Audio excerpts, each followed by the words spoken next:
Hi, Digital PR Explained listeners. Welcome to another episode. Today I'm joined with Greg Sleter. He is the executive editor and associate publisher of Store Brands, which covers the world of retail and private brand products in particular. Welcome to the podcast, Greg.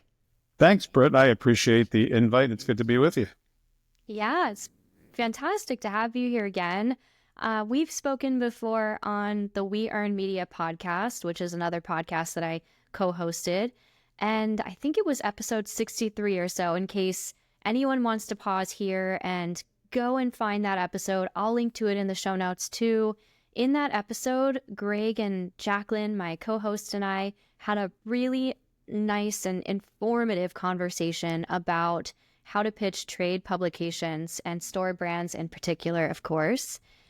Greg went over information such as the benefits of publicists sitting in on interviews, which was actually really interesting because we've had a few journalists, and I feel like I'm getting in, might sidetrack us here, but it's worth saying we've had a few journalists on in the past that have different preferences where sometimes they don't want a publicist to be on the interview.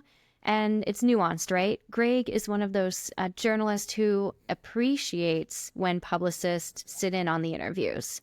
We also talked about how far in advance you should pitch a story and how editorial calendars and news wires are useful tools to Greg. So pause here and go check that out if that sounds interesting to you.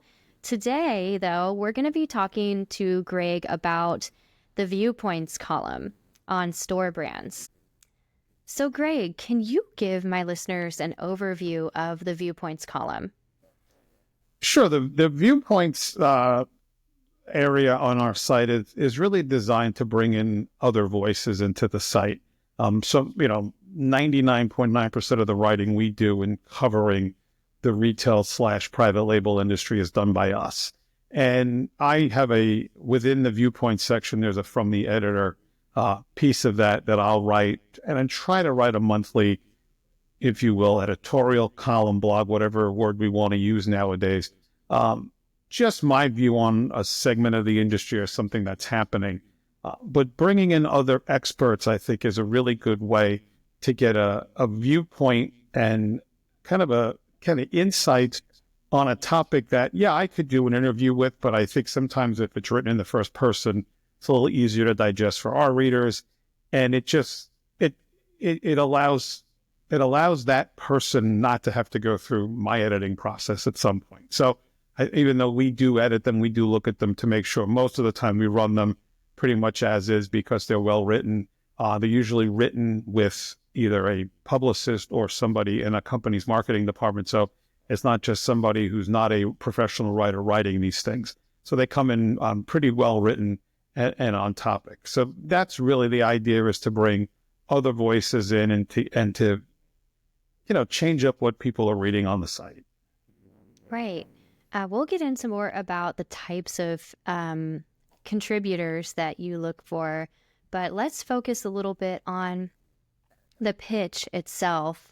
What, in your opinion, makes a really strong pitch for the Viewpoints column or blog or section? Sure. Yeah, I think this is broad for any digital or print publication that's out there, is the pitch really should focus on what the target audience is. And while the publicist or the individual pitching may not necessarily know every reader of that magazine, it's pretty easy to kind of just work through the homepage, if you will, and say, what are they covering? How are they covering it?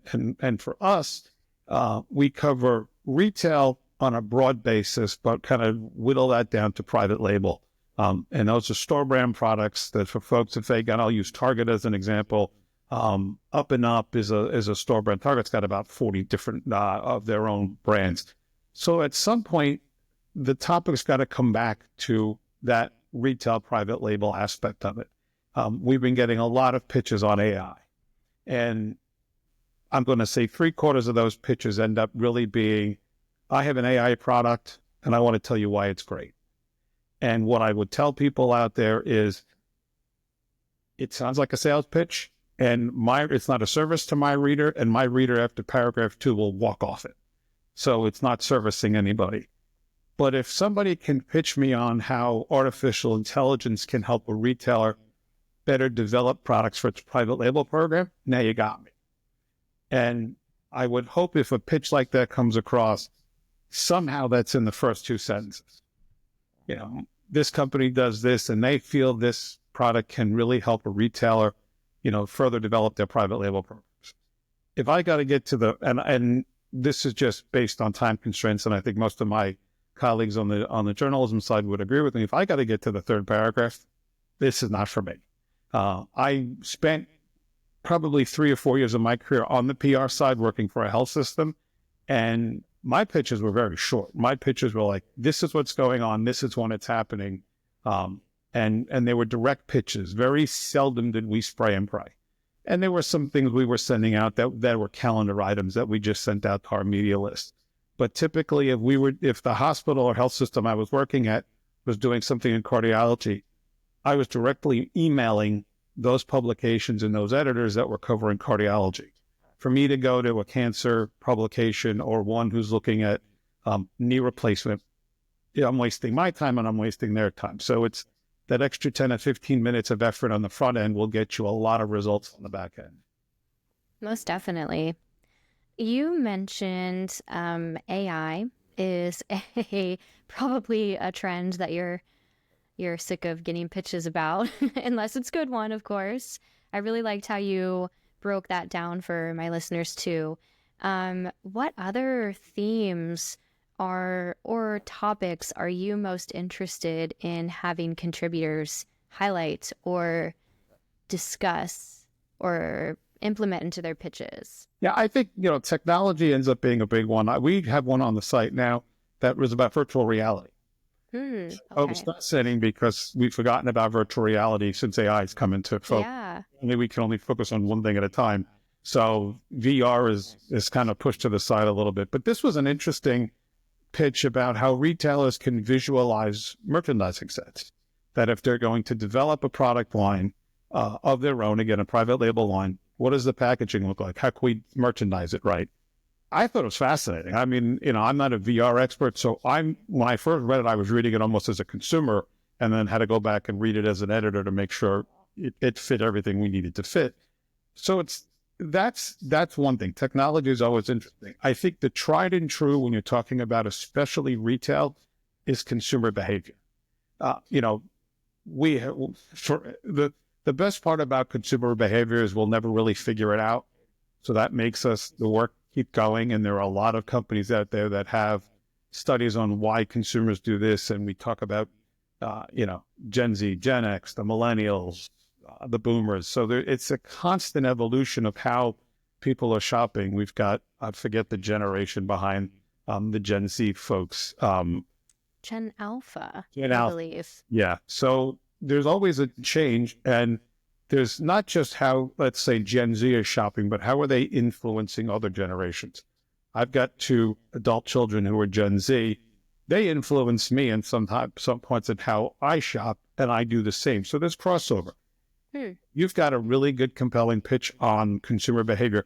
Those can be a little broader because, again, when we start talking about what they're buying, the economics of what they're buying, where they're shopping, retailers from top to bottom want to know that. So that's to me always the best, because retailers are trying to figure out, not just who's in their store, but why are they coming to their store? Who's missing?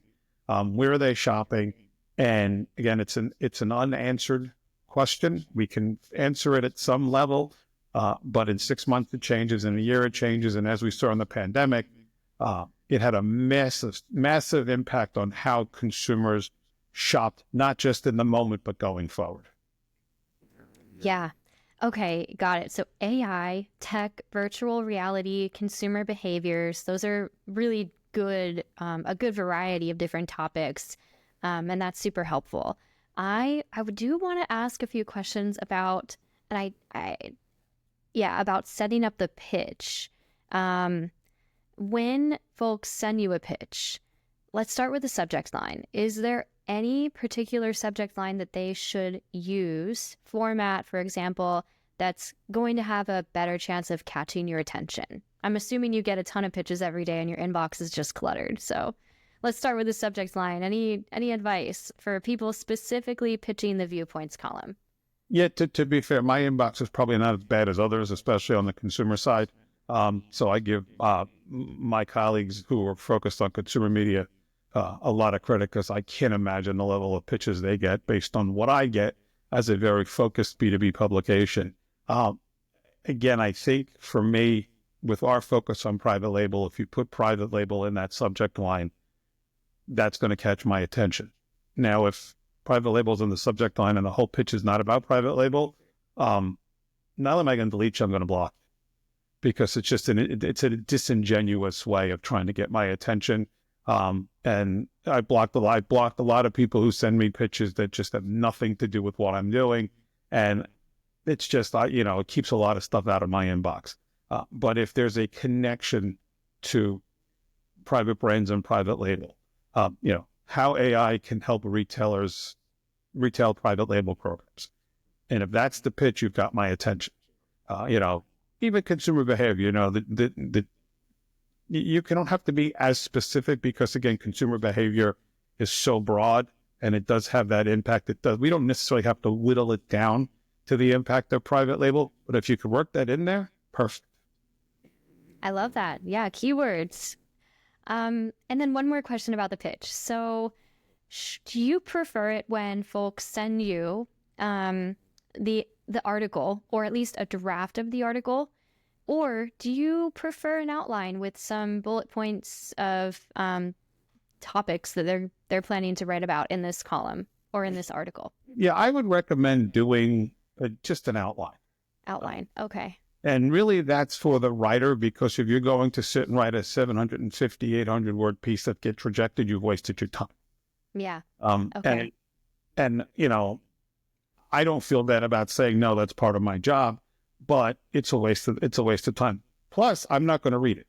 I'm not, if you send me a draft of a pitch, I'm not reading it. If you're going to send it to me or any editor, I think it has to be fully written and ready to go. It should be almost, if you will, dating back 30 years, print ready.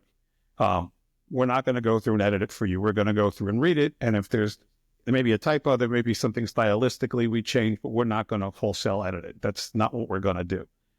So send the pitch, bullet point it, keep the bullet points to 2 or 3 bullet points. Again, keep that pitch, I think, and this is a general rule, 3 graphs, get to the point. There was somebody who was, I'll give you an example, somebody who pitched me a few months ago, and when I read the email, it sounded like a rehash of what I had written over the last 3 months. And I thought, well, what's the newness here? Did you read my site and went, well, this is what's happening in the industry, and then you're going to rehash it? That's useless. Not useless to me, it's useless to my readers, because ultimately that's what I'm thinking about is the people who read our stuff and want to learn something. And that person has come back to me a couple of times with pitches, but it just doesn't work. It's just the ideas aren't there. There's nothing new. There's nothing where, if something happened, give me the analysis of it. Don't just tell me what happened. Give me the why and the how and what it means going forward. So I think that's the other thing too, is, and I'll give you an example, a broader example of the Kroger-Albertsons merger, which failed. What I thought was interesting was I got very few pitches on why it failed. Like, there are a lot of experts out there, and there are a lot of have opinions on why this merger of 2 mega grocers didn't work, why it ultimately failed, and then what it means for the 2 of them going forward. I got very few pitches on that. That was a home run. That one, if somebody would have landed in my inbox and said, the Albertsons Kroger merger failed, and here's why we think it happened. Well, when you're talking about 2 grocers who've got, 5,000 stores between them, that's very interesting, because I think most of us have our opinions, but to get an expert's view on that would have been really, really good. And that was an opportunity missed by a lot of experts out there. I got nothing on it. So, again, to go back to your original question, don't send a draft, don't write the draft. Come up with an idea. I'll go back and forth with you if I think it needs to be tweaked a little bit. I've had people pitch me on ideas and I'm like, hey, can we narrow that down a little bit, turn it into a podcast, maybe turn it into a Viewpoints piece, because I think there was the foundation there. It just needed to be focused a little more. And I'm willing to do that. But again, I think the pitches have to provide, and the piece has to provide something new.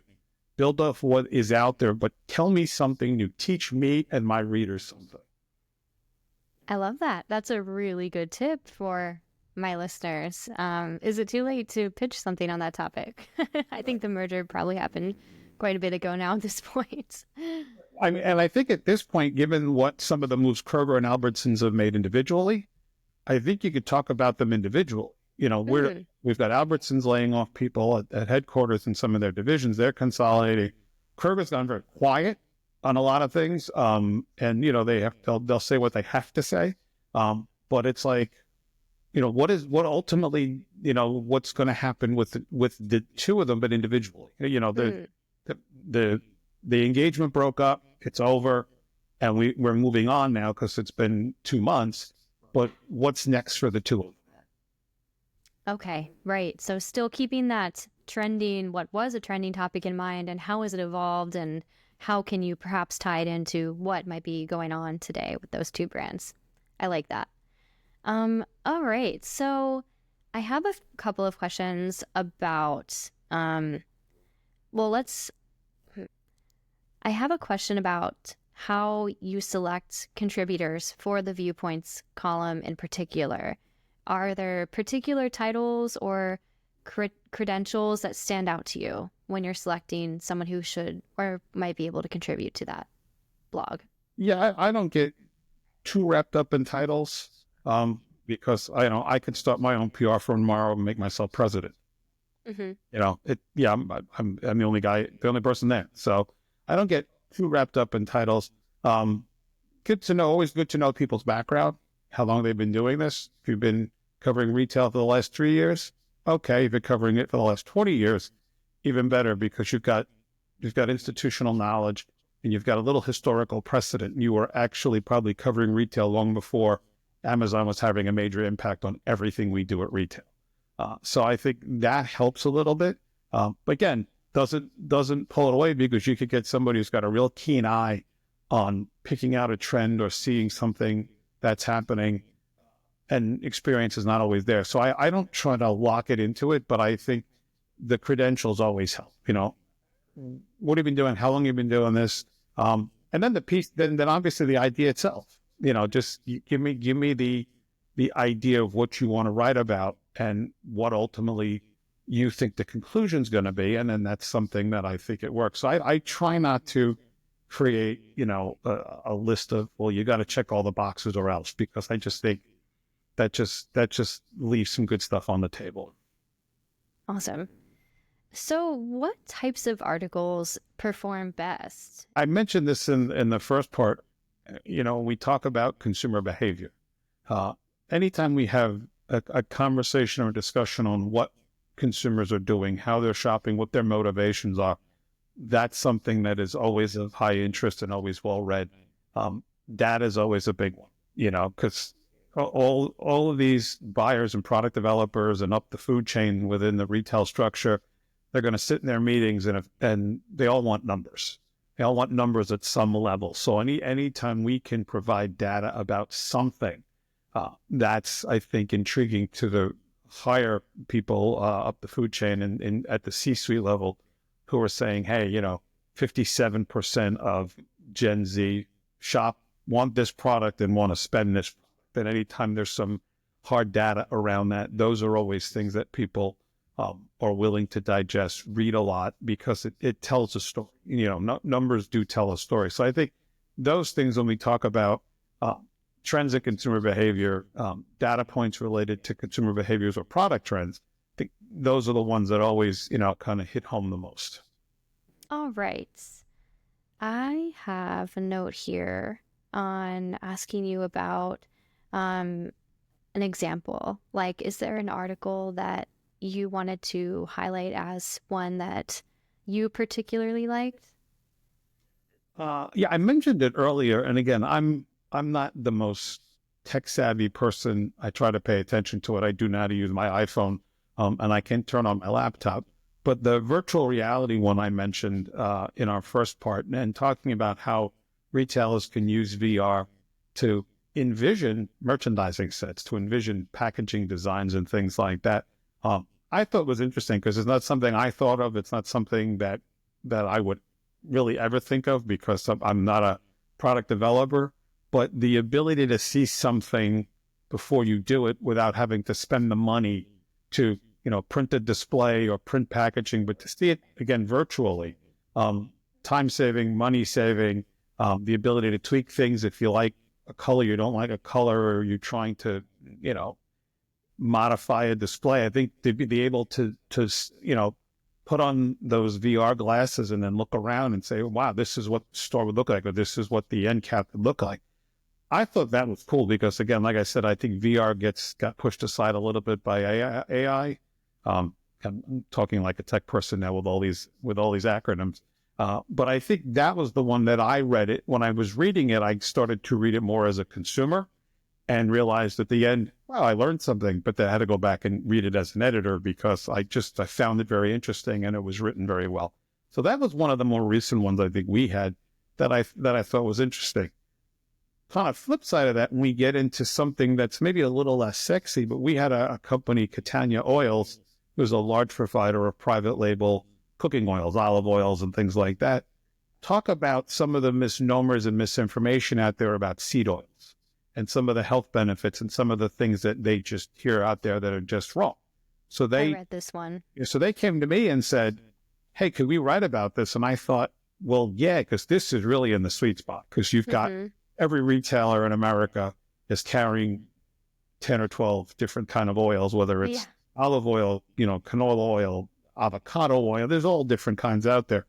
And not blaming the platforms, whether it's TikTok or Facebook or Instagram, there's just so much misinformation out there by people who are experts, quote unquote. So now you've got a representative or the president of the company whose family's run this business for 125 years saying, wait a minute, here's the actual fact. Here's what this is. So, and if we can educate our retail readers that way, they can go out and educate their consumers. And again, the rising tide raises all boats. So kind of two things on completely opposite sides of the aisle, but both, again, very informative to our readers. I love that example so much. I mean, it's a topic that I've personally faced, right? As a shopper, like, oh no, this grapeseed oil isn't good for me. What other oils should I consider? Who knows if that's even true? Right. But I am curious, going back to the pitch for that, did that person include any reference to the misinformation that people might be seeing on the platforms, the social media platforms that we all are sucked into? Yeah, the pitch was very simple. I know the folks at Catania Oil. So again, they show up in my inbox. That's going to catch my eye because it's probably something that's very specific to to my reader and what's going on in the marketplace. But their publicist, it was a very simple pitch saying, hey, the president of the company, wants to know if you'd run a Viewpoints piece on some of the misinformation out there about seed oils. And that was it. I didn't have to get past that. Okay. But again, for me, the advantage was I know the company. I know they do a lot of business in private label. I know they've been in business for more than 100 years, and there's an expertise there. And again, it was written in such a way, I didn't do really much editing to it, but it was written in such a way that it was easy to understand, and it wasn't putting down the negative information. It was just addressing it with facts. So, but that was an easy pitch to me because, again, the familiarity I had with that, but it was a very simple pitch, just here it is. And I was like, yeah, get it to me. And then, they did all the things. One thing I would say as a sort of a sidebar to that is if you're going to pitch and the idea is good, and now there's a few days or whatever it takes to write the piece or whatever, whoever's writing that piece, make sure you have a headshot of them and make sure you have a quality headshot of them. I'm still surprised at how many releases I get, whether they're pitches or just straight press releases about an individual, a new hire, a new vice president of sales, and there's no headshot. It's like, this is a very specific item about this person. Everybody wants to see that person. Right. And that's very basic journalism, very basic PR. And I'm still surprised at how many people send things without headshots. Sometimes I go back and they're like, oh, so we just don't have one because we didn't get a chance to take one. Mm-hmm. But I get a lot. They'll go, yeah, here you go. They have it. Well, Yeah. just send it. It's just like, that seems like something they would teach you in freshman year of college. Right, right. Not a person, make sure it's got a headshot. Right. Good point. I love that tip. I love going back to the basics. But I also wanted to, you mentioned the relationship that you had with that PR person from the oil company. Let me pick your brain there for a second. How do PR professionals build that long-term relationship with you, and what's the best way to stay on your radar? I think I'm gonna take the second part of that first. Okay, go for it. I'm gonna do this from the part of you connected and had the relationship. I think one of the things that doesn't get talked about enough is how you maintain a relationship. And sometimes it's simple email. Hey, how's everything? Or I live in Pennsylvania. Somebody, and this is where I think young people, this is where it comes, pay attention to the news, pay attention to, especially the weather. The weather's a great conversation starter. Hey, I heard Pennsylvania's getting snow. You getting any snow? Oh yeah, we're due for a foot of snow. Now you got a back and forth. Mm-hmm. It's just a hello. Years ago when I was working at a publication that covered the housewares business, we did a lot more on the phone than we do through email now. My days that I was slow, I called people. Hey, what's going on? Hey, what's up? And now I just do it through email. Hey, what's new? Anything going on? This and that. I think it's that simple. It's if you heard from somebody from a while, or there's somebody that you developed a relationship with, just drop them an email. Say, hey, Greg, what's going on? How's everything? Anything you need? Blah, blah, blah, blah. Start of the year's been good for me. I'm kind of busy, this and that. That's it. I'm glad you mentioned that. I feel like a lot of PRs feel like they need that invitation. So that's a really nice request. Right. So I think that's the second part. I think the first part is, again, I think we go back to some of the stuff we talked about earlier, is if you know what the publication writes about, if you have that knowledge, that's how you get in the door. If you're going, and the year has started a little odd because I've gotten a lot, and especially in January, I got a lot of pitches that had nothing to do with even retail, like auto industry stuff. And I'm like, I don't know whose list I got on, but you could. And that was clearly a spray and pray email, because if you went into my site and typed in cars or auto, the only thing that would have probably come up is articles I've written from the NRF that talk about how they don't include auto sales in their monthly sales report. But we don't cover cars, and clearly we don't. So that's some of it. And that was just, we had a couple of weeks at the beginning of the year where a lot of that stuff started coming through and has stopped. So I think it's one, if you're going to start, get to know the publication and, be friendly to the editor. Don't, every email doesn't have to be, I want something. And then once that relationship is going, drop people a note. Just, hey, how's everything?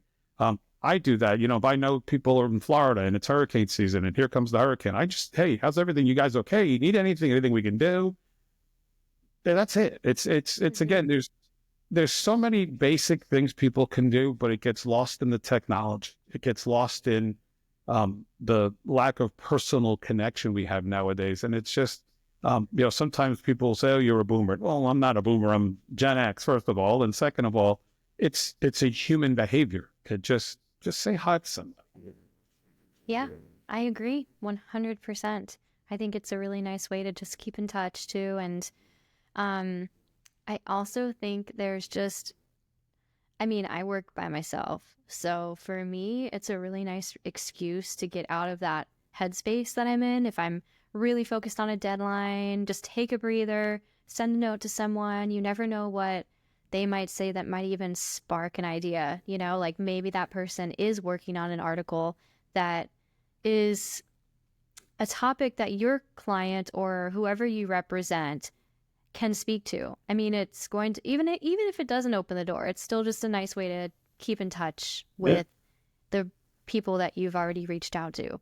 And you would be surprised how many times that friendly email sometimes leads to a conversation. And I've done calls like this with people where we're not going to get, nobody's getting on the phone anymore. So you end up doing a 15-minute like this. And it's actually nice because you see each other. It's a little more personal than being on the phone. But how many times those conversations lead to something where somebody will just say something in passing, I'm working on or about on something that's that related to that topic. Do you have anybody that can help me? And that will help.